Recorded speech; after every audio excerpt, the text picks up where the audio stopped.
आइए भक्तों, आपको हम आज बता दें कि इस बार जो होलिकोत्सव है 14 मार्च सन 2025 को है और इसके पहले 13 मार्च सन 2025 को होली जलाई जाएगी। होली का जो जलाना है और होली का जो रंग है दोनों में एक अंतर है। और होली हम क्यों मनाते हैं तो आपको बता दें, प्राचीन समय सतयुग के समय की बात है कि हिरण्यकश्यप और हिरण्याक्ष नाम के दो राक्षस थे। उनका इतना बोलबाला हुआ कि उन्होंने तप बल के ब्रह्मा जी से वरदान लेकर के संसार में अपना आतंक की स्थापना कर दी और इतना ज्यादा स्थापना की कि ऋषि संत महात्माओं को मारने कूटने लगे, गोमांस का गोहत्या करने लगे। यहाँ तक कि कोई भी तपस्वी अच्छे कर्म करने वाला उनके राज्य में जीवित नहीं रहने पाया, जिसके आतंक के कारण सब लोग पृथ्वी त्राही त्राही करने लगी।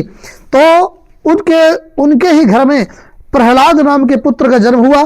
प्रहलाद जन्म से ही राक्षस घर में जन्म लिया, परंतु प्रहलाद का जो गुरुकुल में मिलन होता है दैवश नारद जी से होता है और नारद जी उसको शिक्षा दे देते हैं और नारायण शब्द का मंत्र दे देते हैं, जिस मंत्र का वो जप करने लगता है। हिरण्यकश्यप के घर में भगवान का भक्त पैदा होने के कारण हिरण्यकश्यप को बहुत कष्ट होता है और हिरण्यकश्यप अपने पुत्र को बहुत समझाता है, पर जब वो मानते नहीं हैं तो उनको नाना प्रकार की यातना दंड देते हैं। यहाँ तक कि उनको इतना प्रताड़ित किया जाता है कि छत से फेंका जाता है, हाथी से कुचलाया जाता है, सांप के विष को पिलाया जाता है, सांप से कटवाया जाता है, कीलों में फेंका जाता है। जब उसके बाद भी वो नहीं सुधरता है तो हिरण्यकश्यप की एक बहन होती है जिसका नाम है होलिका।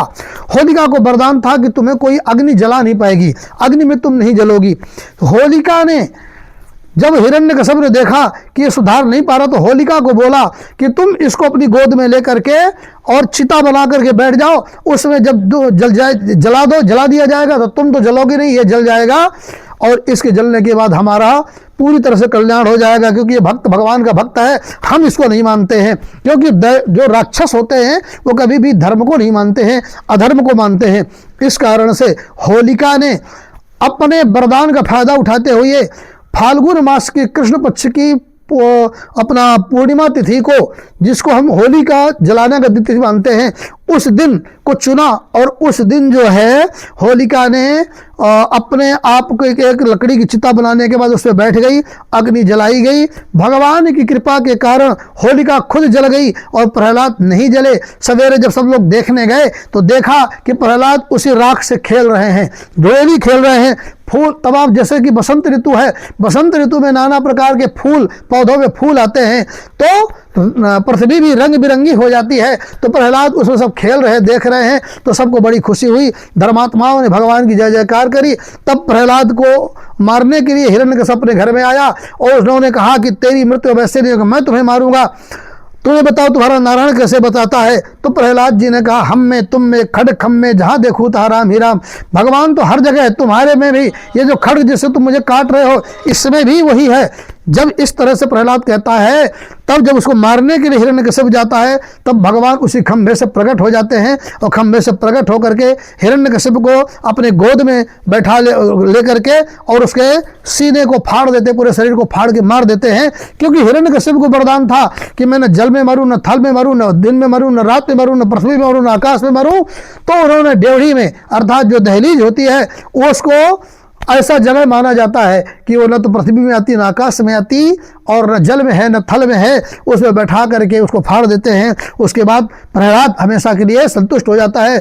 तो जब ऐसा हो जब सब उत्सव मनाते हैं, और उस समय कोई रंग तो था नहीं, उस समय रंग तो केवल फूलों का था, क्योंकि बसंत ऋतु में रंग बिरंगे फूलों का बहुत ही ज़्यादा आगाज होता है। फूल का जो है नए नए फूल पेड़ों में आते खिलते हैं, तो उस समय फूलों के रंग से सब लोगों ने उत्सव मनाया। तभी से ये होली रंग का उत्सव मनाया जाने लगा। तो एक दिन पहले होलिकोत्सव होली जलाने का मनाया जाता है, अर्थात हमारे जीवन के जितने संकट हैं वो जिस दिन फाल्गुन मास की शुक्ल पक्ष की पूर्णिमा होती है उस दिन हमारे संकट सब जल जाते हैं और दूसरे दिन उसके उत्सव को मनाते, खुशी मनाते हैं कि हम सब संकट से मुक्त हो गए और धर्म की स्थापना हो गई, घर में धन धान की वृद्धि होगी, सभी साधु संत इत्यादि धार्मिक लोग सुखी रहेंगे। तो हम रंग बिरंगे फूलों के साथ होलियां खेलते हैं, रंगों की होलियां खेलते हैं, इसलिए होली मनाई जाती है। जय श्री राम।